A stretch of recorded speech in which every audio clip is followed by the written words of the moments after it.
I learned the hard way that some people will abuse every ounce of power they're given, no matter how small.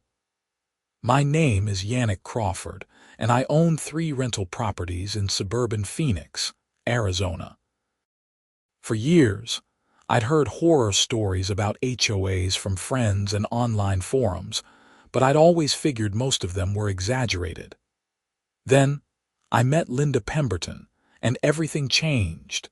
It started on a Tuesday morning in March when my phone buzzed with a frantic call from Marcus, one of my tenants. He lived in a townhouse I owned in the Saguaro Hills community, a middle-class neighborhood with neat lawns and identical mailboxes. Marcus had been a model tenant for 2 years, always paying on time, keeping the place spotless, and never causing any trouble. "Yannick, I need to talk to you about something serious," Marcus said, his voice tight with stress. "The HOA lady came by again this morning. This is the 3rd time this week." I set down my coffee and pulled out a notepad. "What happened?" "She's claiming my car is parked wrong. I'm in my assigned spot, but she says it's 2 inches over the line. She took photos and everything. Then she started asking me personal questions about where I work, what time I leave, who visits me. It's getting weird, man." This wasn't the first complaint I'd heard about Linda Pemberton. She'd been appointed as the HOA president 6 months earlier and also ran a small property management company on the side. From what I'd gathered through neighborhood gossip, she'd lobbied hard for the position, promising to clean up the community and enforce standards. What that actually meant, I was learning, was harassing people over trivial matters. "Did she leave any documentation?" I asked. "Yeah, she shoved a violation notice in my door, but Yannick, it gets worse. She told me that renters aren't really welcome in this community, and that homeowners like you are bringing down property values. She said it right to my face." My jaw clenched. I'd dealt with difficult people before, but this was crossing a line. "Take photos of your car in the spot. Make sure the timestamps are visible, and save every piece of paper she gives you." After hanging up with Marcus, I called my other 2 tenants in the same HOA community. Jessica, a nurse who worked night shifts, answered on the 4th ring, sounding exhausted. When I asked if she'd had any issues with the HOA, she let out a bitter laugh. "Issues? Yannick, that woman has been making my life miserable. Last week she complained that my trash can was visible from the street on a non-collection day. I'd literally just taken it out that morning because I forgot the night before. She was waiting outside at 6 in the morning to catch me. Then she filed a noise complaint saying my car door wakes people up when I come home from my shifts at midnight. My car door. Like I'm supposed to levitate out of my vehicle or something." The 3rd tenant, Robert, an elderly veteran on a fixed income, had similar stories. Linda had cited him for having a welcome mat that was the wrong color, for his blinds being open past 9 in the evening, and for receiving a package delivery on a Sunday. I spent the rest of that day reading through the HOA's governing documents, which I'd admittedly only skimmed when I bought the properties. The rules were extensive, but nothing my tenants were doing violated them. Linda was either interpreting the rules in the most draconian way possible, or simply making things up. That evening, I drafted a formal email to Linda requesting a meeting to discuss the complaints. I kept it professional, stating that I wanted to ensure my tenants were in compliance and understand any concerns. Her response came within 20 minutes, which should have been my first warning sign. "Mr. Crawford, your tenants are a disruption to our community standards." As HOA president and a licensed property manager, I know what makes a good resident, and frankly, the people you've placed in these homes don't meet our expectations. We need to discuss your continued ownership in this community. I'm available tomorrow at 10 o'clock at the community center. The barely veiled threat was clear. I forwarded the email to my real estate attorney, David, who'd helped me with the property purchases. He called me back within the hour. Yannick, this is discrimination, plain and simple. She can't threaten your ownership, and she certainly can't harass your tenants because they're renters. Document everything. Every interaction, every notice, every email. We might need it. I showed up at the community center the next morning 15 minutes early. The building was a modest single-story structure with a meeting room, a small kitchen, and an office that Linda apparently used for HOA business. She was already there, sitting behind a folding table like it was a throne, with a stack of papers in front of her. Linda Pemberton was exactly what you'd imagine when someone says, HOA Karen. She was in her late 40s with an asymmetrical blonde haircut that probably cost more than my monthly grocery bill, wearing a blazer with shoulder pads that hadn't been in style for decades. Her lips were pressed into a thin line, and she had the look of someone who'd been practicing her condescending expression in the mirror. "Mr. Crawford," she said, not offering to shake hands. "Thank you for coming. We have much to discuss." I sat down across from her and pulled out my own folder. "I appreciate you making time. I wanted to understand the violations my tenants have allegedly committed." Allegedly. Her eyebrows shot up. "Mr. Crawford, I've documented each infraction thoroughly. Your tenants show a blatant disregard for our community standards." She slid a stack of papers across the table. I began reading through them, and with each page, my disbelief grew. Marcus had been cited for parking violations on 17 separate occasions, each claiming his vehicle was improperly positioned. The photos showed his truck perfectly within the lines of his designated spot. Jessica had been written up for noise violations 12 times, despite the fact that I'd later learned no other neighbors had complained. Robert's violations were even more absurd, including suspicious activity for having his adult daughter visit 3 times in 1 week. "Linda, these are baseless," I said, keeping my voice level.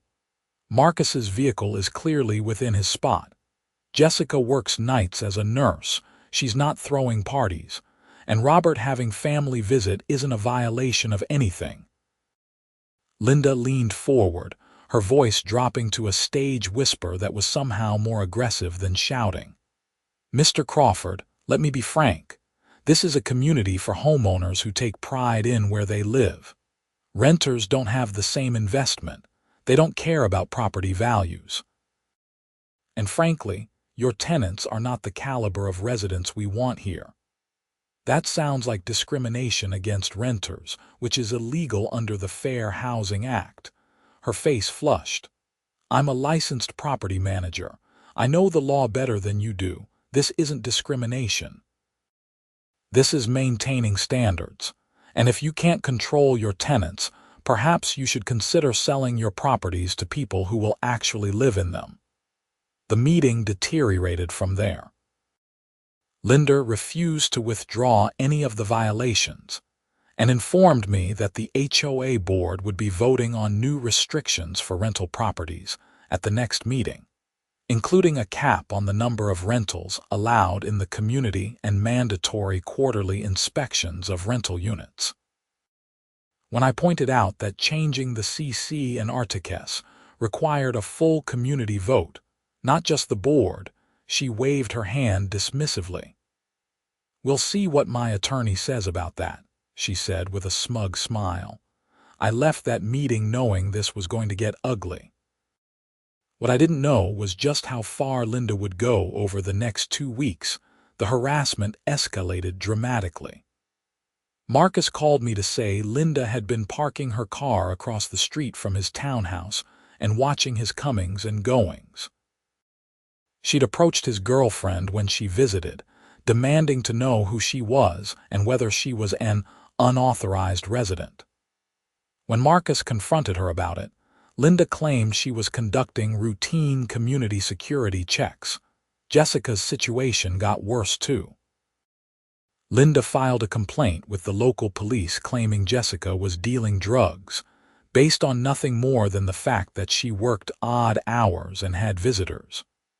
The police showed up at 1 in the morning, waking Jessica after she'd just fallen asleep following a 12-hour shift.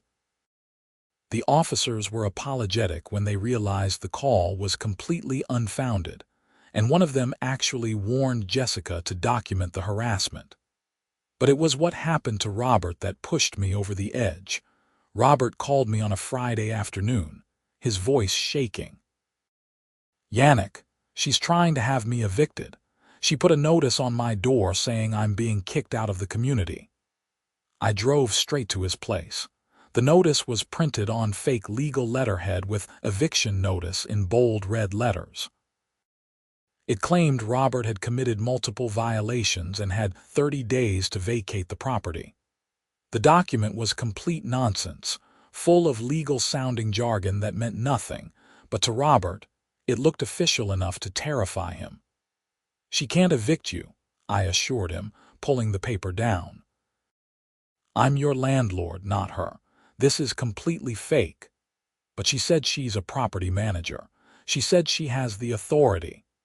That's when I realized Linda had crossed from harassment into illegal territory. Impersonating someone with authority to evict a tenant was serious business. I took photos of the fake eviction notice and immediately called David.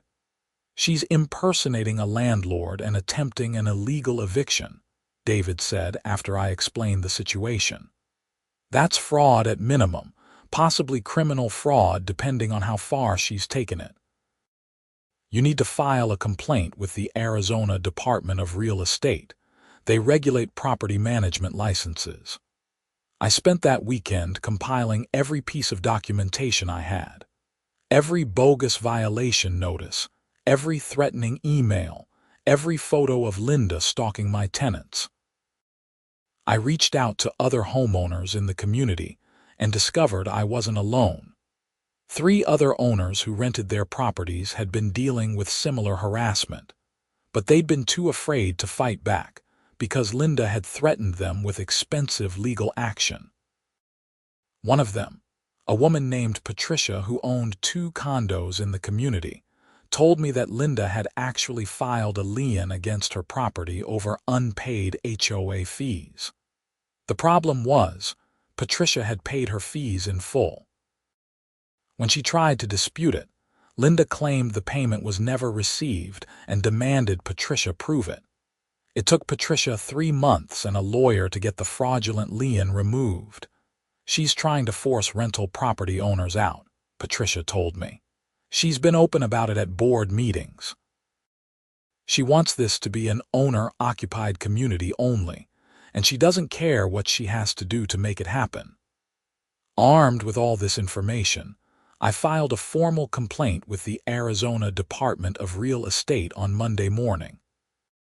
The complaint outlined Linda's harassment, her fake eviction notices, her threats, and her general abuse of power. I included sworn statements from all 3 of my tenants, the other affected landlords, and copies of every document Linda had generated. I also filed a complaint with the HOA board itself, though I wasn't optimistic about that route. Linda had stacked the board with her friends, and they seemed content to let her run wild. Still, it created an official record. The response from Linda was swift and vindictive. 2 days after I filed the complaints, all 3 of my tenants received certified letters claiming they owed thousands of dollars in HOA violations and fines. Marcus supposedly owed $4,000, Jessica $3,000, and Robert $2,500. The letters threatened legal action if payment wasn't received within 10 days. I knew immediately it was retaliation, and I told my tenants to ignore the letters. But I also knew Linda was counting on them being intimidated enough to move out. What she didn't count on was how angry this made me. I scheduled an emergency meeting with the HOA board, which I had the right to do as a homeowner. The meeting was set for the following Thursday evening at the community center. I invited David to come with me, and I also invited every affected landlord and tenant I could find. When we showed up, the community center's small meeting room was packed. Linda clearly hadn't expected this level of turnout, and I could see the panic flash across her face when she saw the crowd. Besides the board members, there were at least 20 people crammed into the space, all of them with complaints about Linda's behavior. The meeting started with Linda trying to maintain control. "This is highly irregular," she said, shuffling papers nervously. "We have an agenda to follow." "Then let's discuss the agenda," I said, standing up. "Specifically, the part where you've been harassing tenants, filing false violations, creating fake eviction notices, and threatening property owners. That seems pretty important." The room erupted in agreement. Person after person stood up to share their stories. A young couple who'd rented for a year talked about how Linda had called the wife's employer claiming she was running an illegal business from home because packages were occasionally delivered to the house. An elderly man who owned his home outright described how Linda had tried to fine him for having his granddaughter's bike on the front porch.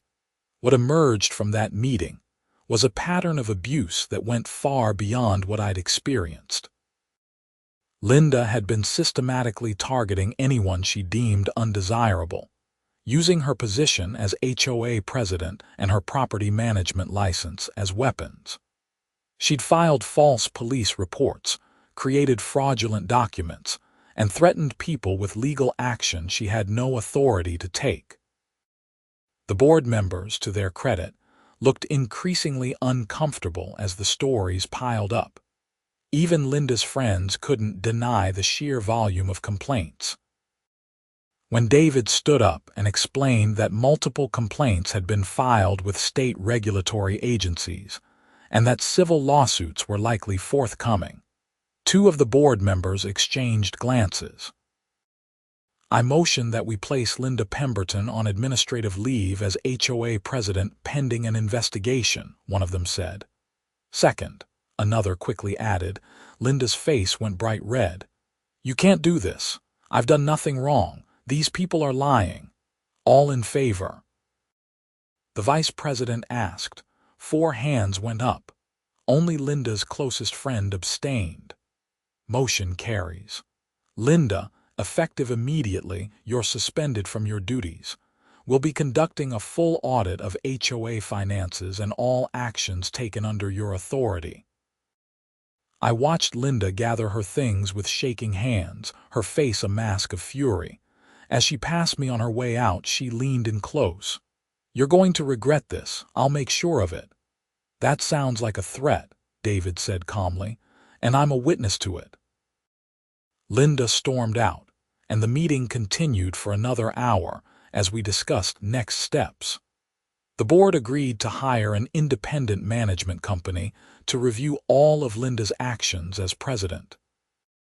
They also agreed to send letters to everyone who'd received bogus fines, withdrawing them and apologizing for the harassment. I should have felt victorious, but I had a sinking feeling this wasn't over. Linda didn't strike me as someone who would accept defeat gracefully. I was right.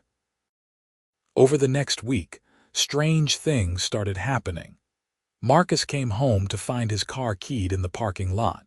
Jessica received anonymous letters at her home calling her awful names. Robert's mailbox was knocked over twice. Security cameras in the community had mysteriously malfunctioned during each incident, according to the management company. I couldn't prove it was Linda, but the timing was awfully convenient. I advised all my tenants to install their own security cameras, which they did. I also installed cameras covering the exteriors of all 3 properties. Meanwhile, the investigation into Linda's actions was revealing even more problems. The independent auditors discovered that Linda had been charging the HOA inflated rates for services from her property management company. effectively funneling HOA funds into her own business. She'd also approved contracts with vendors who gave her kickbacks, and she'd been pocketing some of the violation fees she collected. The Arizona Department of Real Estate contacted me 3 weeks after I filed my complaint. An investigator named Sarah Martinez wanted to interview me and my tenants in person. We met at my office on a Tuesday morning. Sarah was thorough and professional, taking detailed notes as we walked through everything that had happened. She was particularly interested in the fake eviction notice Linda had served to Robert. "This is serious," Sarah said, holding up a copy of the notice. "She's essentially committed fraud by creating a document designed to make a tenant believe they're being legally evicted when she has no authority to do so. That's a violation of her property management license at minimum. Combined with everything else you've documented, we have grounds for an emergency suspension of her license." "How long does that process take?" I asked. "We can issue an emergency suspension within 48 hours if we determine there's imminent danger to the public. Based on what you've shown me, I believe that standard is met. The full hearing process will take a few months, but she won't be able to operate as a property manager in the meantime." True to her word, Sarah moved quickly. 2 days later, I received a notification that Linda Pemberton's property management license had been suspended pending a formal hearing. The notice cited numerous violations, including fraud, harassment, misrepresentation, and abuse of authority. I thought that would be the end of it. Linda couldn't operate her property management business without a license, and she'd been removed from her HOA position. Surely she'd cut her losses and move on. But Linda had other plans. On a Monday morning in early May, I was having breakfast when my phone rang. It was Marcus, and he sounded terrified. "Yannick, she's here. Linda is at my door and she's screaming. She won't leave." I could hear the shouting in the background. "Call the police right now. I'm on my way." I broke every speed limit getting to the Saguaro Hills community. When I pulled up to Marcus's townhouse, there was already a police cruiser in the driveway, lights flashing. Linda was on the front lawn, still yelling while an officer tried to calm her down. "This is my community," Linda was shrieking. "These people don't belong here." I made this place what it is. I parked and approached carefully. Marcus was standing in his doorway looking shaken. Another officer was talking to him, taking notes. "Sir, are you the property owner?" the first officer asked me. "Yes, I'm Yannick Crawford. I own this townhouse." "This woman claims she has authority to inspect the property. The tenant says she's been harassing him for months. She has no authority here. She's not employed by me. She's not part of any legitimate HOA business anymore, and she's been suspended from her property management license. She's trespassing." Linda turned her fury on me. "You did this. You ruined everything. I built this community. I made it respectable. And you brought in these people who don't care, who don't have any standards." "Madam, you need to calm down," the officer said firmly. "I won't calm down. This is my life's work, and he destroyed it because he cares more about making money than the community." The officer looked at me.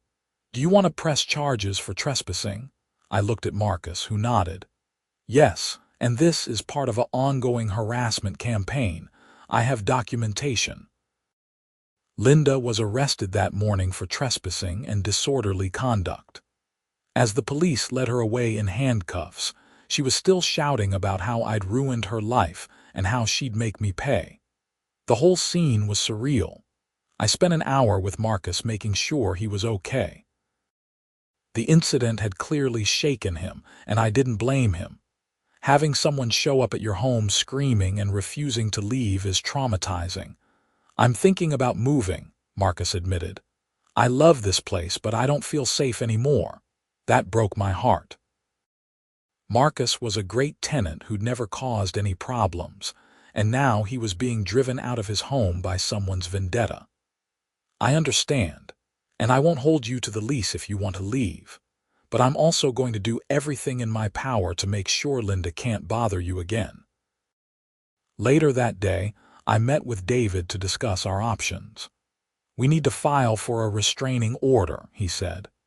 This has escalated to the point where she's a danger, and honestly, Yannick, you should consider a civil lawsuit. She's caused significant damage to you and your tenants. Will a restraining order actually stop her? It gives us legal recourse if she violates it, and if she keeps this up, she could face criminal charges beyond just trespassing. We filed for restraining orders on behalf of myself and all 3 tenants. The hearing was scheduled for the following week. In the meantime, I increased security at all the properties and made sure my tenants had direct lines to the police if anything else happened. The restraining order hearing was an eye-opening experience. Linda showed up with her own attorney, a nervous-looking young man who clearly wasn't prepared for what he was walking into. We presented our evidence: the months of harassment, the fake violations, the fraudulent eviction notice, the stalking, the vandalism, and finally the trespassing incident. Linda's defense was that she'd been doing her job as HOA president and that we were all overreacting. Her attorney tried to argue that HOA enforcement sometimes requires firm action and that Linda had been unfairly targeted. The judge was a no-nonsense woman in her 60s who'd clearly dealt with HOA disputes before. She listened to both sides, reviewed the evidence, and then fixed Linda with a stern look. "Miss Pemberton, I've been on the bench for 20 years, and I've seen a lot of HOA cases. What you've done here goes far beyond enforcement. You've harassed people, created fraudulent documents, stalked tenants, and when you didn't get your way, you showed up at someone's home and refused to leave. This is textbook abuse of power." "Your Honor, I was just trying to maintain standards," Linda protested. "By filing false police reports, by creating fake eviction notices, by threatening people's livelihoods, that's not maintaining standards, that's harassment and fraud." "I'm granting the restraining orders for all 4 petitioners. Miss Pemberton, you are to have no contact with Mr. Crawford or any of his tenants. You are not to go within 500 feet of any of their properties. You are not to contact them by phone, email, mail, or through third parties. Any violation will result in immediate arrest. You understand?" Linda's face had gone pale. "Yes, Your Honor. Furthermore, I'm ordering you to pay Mr. Crawford's legal fees associated with obtaining these orders. The amount will be determined at a later date. This hearing is adjourned." Walking out of that courtroom, I finally felt like I could breathe. The restraining orders were in place. Linda couldn't legally come near us, and we had clear legal recourse if she tried. But the story wasn't over yet. The Arizona Department of Real Estate scheduled a formal hearing on Linda's property management license for early June. Sarah Martinez called to ask if I'd be willing to testify, and I agreed immediately. The hearing took place in a bland government office building in Phoenix. The room was set up like a courtroom, with a hearing officer presiding and a court reporter recording everything. Linda sat at one table with her attorney, while the state's attorney sat at another. I was there as a witness, along with my 3 tenants. The state's case was damning. They presented evidence of Linda's fraudulent activities, including the fake eviction notice, the inflated bills to the HOA, the kickback scheme with vendors, and the harassment campaign. They showed emails where Linda had explicitly stated her goal to drive renters out of the community. They presented testimony from multiple victims of her behavior. When it was my turn to testify, I walked through everything that had happened, from the first complaint from Marcus to Linda's arrest for trespassing. The hearing officer asked detailed questions, clearly trying to understand the full scope of Linda's actions. Linda's attorney tried to argue that she'd been acting in what she believed was the community's best interest, and that any mistakes were errors in judgment, not malicious acts. But when Linda herself took the stand, things fell apart for her. "Miss Pemberton," the state's attorney said, "you created a document titled Eviction Notice and placed it on Mr. Robert Chen's door. Is that correct?" "Yes, but I was trying to help Mr. Crawford by notifying his tenant of the violations." "You're not Mr. Crawford's agent. You had no authority to issue an eviction notice. I'm a property manager. I know how these things work." "But you weren't managing Mr. Crawford's property, were you?" "No, but the HOA doesn't have the authority to evict tenants from privately owned properties either, does it?" Linda faltered. "I was doing what I thought was necessary." "You thought it was necessary to create a fraudulent legal document designed to scare an elderly veteran into leaving his home." "That's not what I was doing, but the damage was done." Linda's own testimony made it clear that she'd known exactly what she was doing and had chosen to do it anyway because she felt justified. The hearing officer asked a few more questions and then called for a recess. When we reconvened an hour later, the hearing officer delivered his decision. "After reviewing all the evidence and testimony presented today, I find that Miss Pemberton has committed multiple serious violations of the real estate and property management regulations. She has engaged in fraud, harassment, misrepresentation, and abuse of authority. These actions demonstrate a fundamental lack of the integrity and professionalism required to hold a property management license." Linda was sitting very still, her hands clasped tightly in her lap. "Therefore, I am revoking Miss Pemberton's property management license, effective immediately. This revocation is permanent. Miss Pemberton may not reapply for licensure for a minimum of 5 years, and any future application will be subject to intense scrutiny. Additionally, I am referring this matter to the Attorney General's office for possible criminal prosecution related to the fraudulent eviction notice and other potentially criminal activities." Linda stood up suddenly. "You can't do this. This is my career. This is everything I've built." "You should have thought of that before you engaged in fraudulent and harassing behavior," the hearing officer said calmly. "This hearing is concluded." I watched Linda leave the room, her attorney trying to talk to her while she ignored him. She looked defeated in a way I'd never seen before. Part of me felt bad for her, but then I remembered Robert's shaking voice on the phone, Jessica's exhaustion from being harassed during the little sleep time she had, Marcus's frustration at being stalked. Linda had brought this on herself. Over the next few weeks, things finally started to settle down. The new management company running the HOA did a thorough review and found even more financial irregularities. They estimated Linda had embezzled nearly $30,000 from HOA funds over her 6-month tenure. The HOA board filed a civil lawsuit against her to recover those funds. I filed my own civil lawsuit for damages related to the harassment, seeking compensation for my legal fees, the emotional distress caused to my tenants, and the damage to my properties.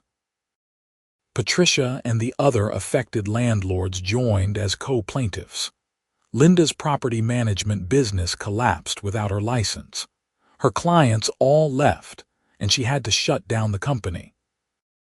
Her professional reputation was destroyed, and word spread quickly through the property management community about what had happened. The criminal case moved forward slowly, as these things do. The Attorney General's office charged Linda with fraud, filing false police reports, and criminal harassment. Her attorney tried to negotiate a plea deal, but the prosecutor wasn't interested in being lenient given the scope of Linda's actions. In August, 4 months after the restraining order hearing, I got a call from an unknown number.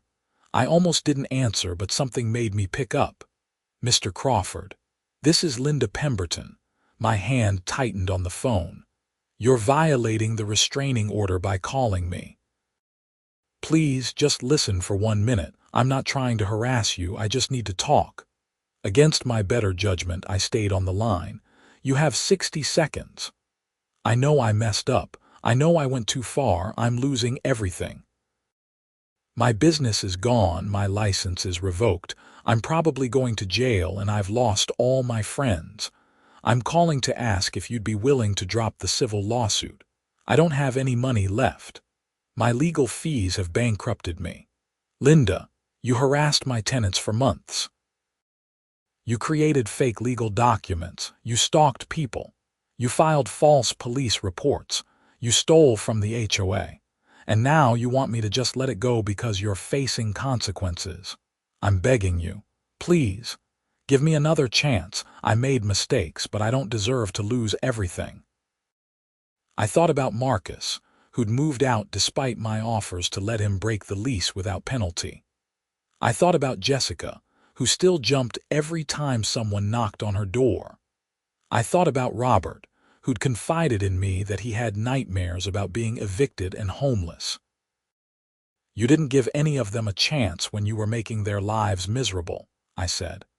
"You didn't show mercy when you were filing fake violations and threatening people. You made your choices, Linda. Now you get to live with the consequences. Don't call me again." I hung up and immediately called my attorney to report the violation of the restraining order. Linda was charged with contempt, adding to her growing legal problems. The civil case went to trial in October. Linda didn't even show up, apparently unable to afford an attorney anymore and unwilling to face us in court.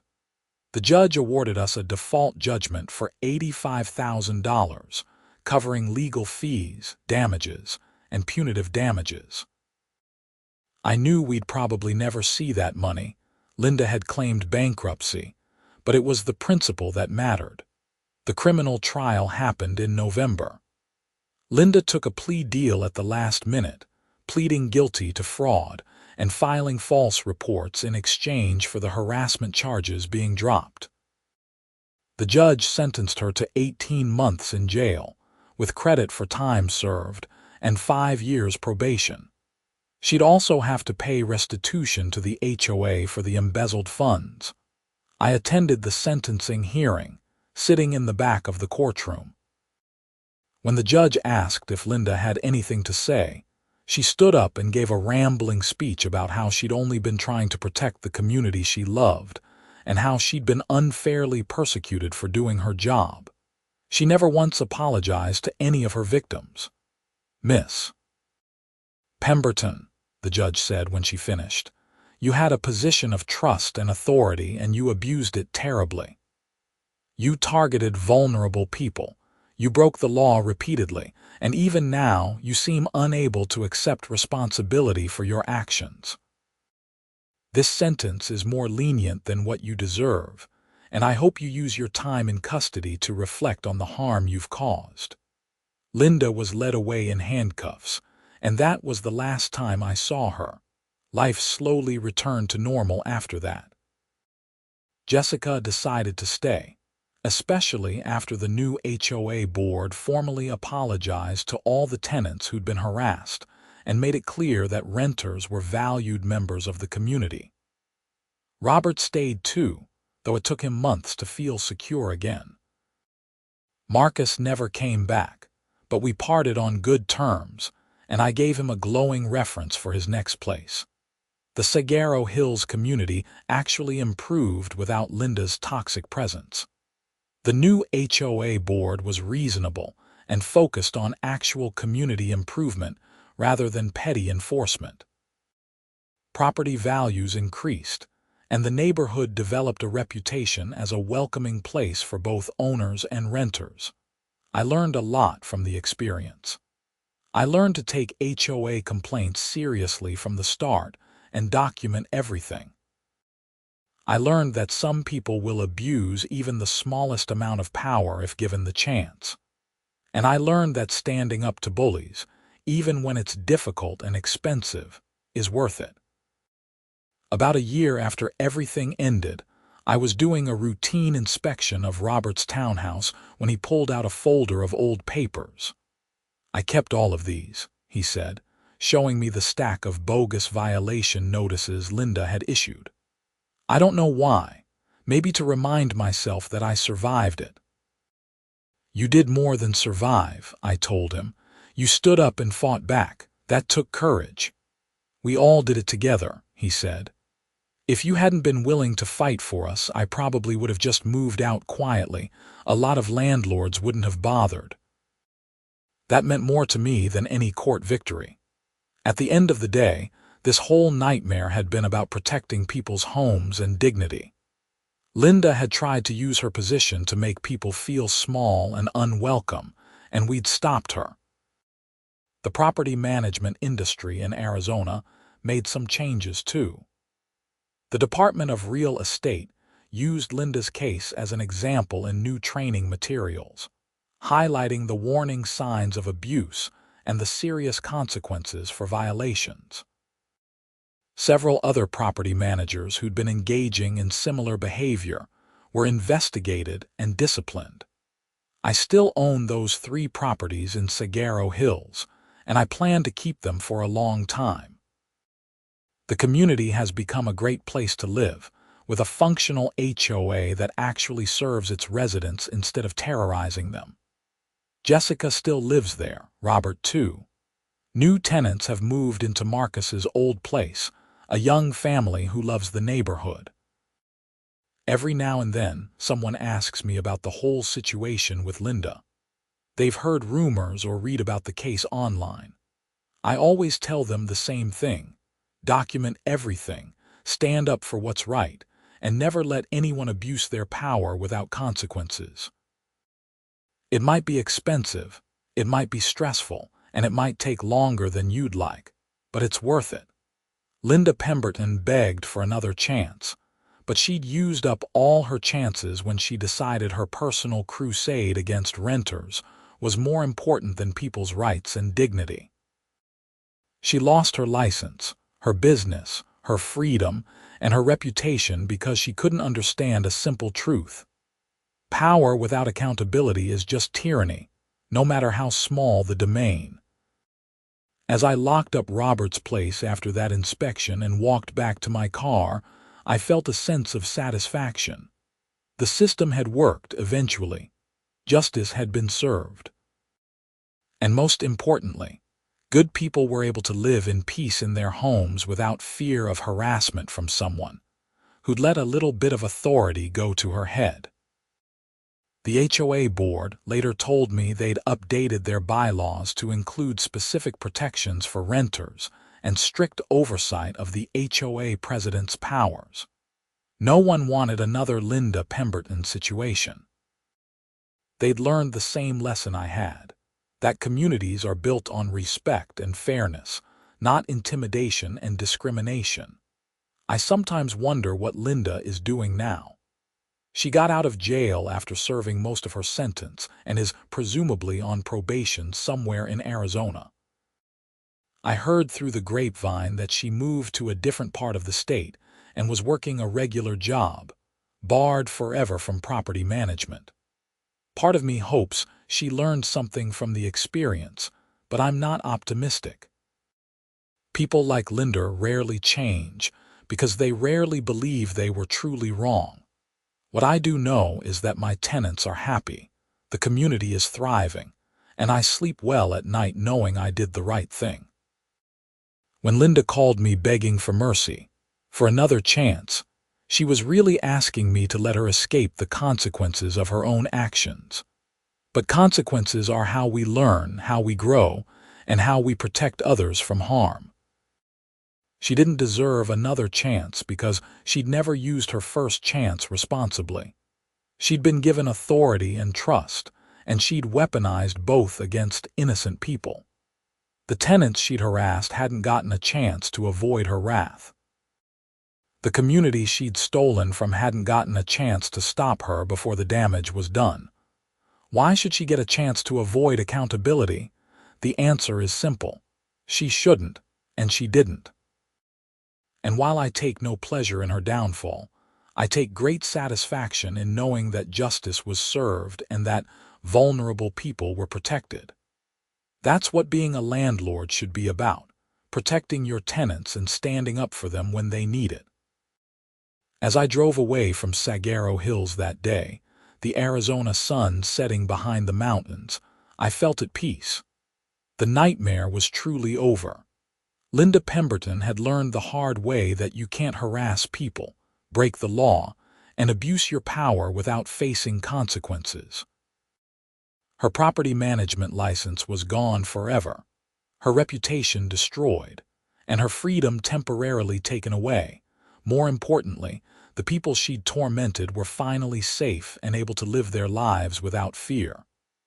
Marcus had found a new place and was thriving. Jessica could come home from her nursing shifts and sleep without worrying about bogus complaints. Robert could have his daughter visit without being accused of suspicious activity.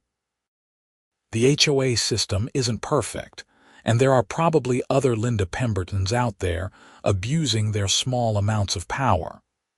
But in this one community, in this one fight, we'd won. We'd proven that standing up to bullies works, that documentation and persistence pay off, and that the system, for all its flaws, can deliver justice when people are willing to fight for it.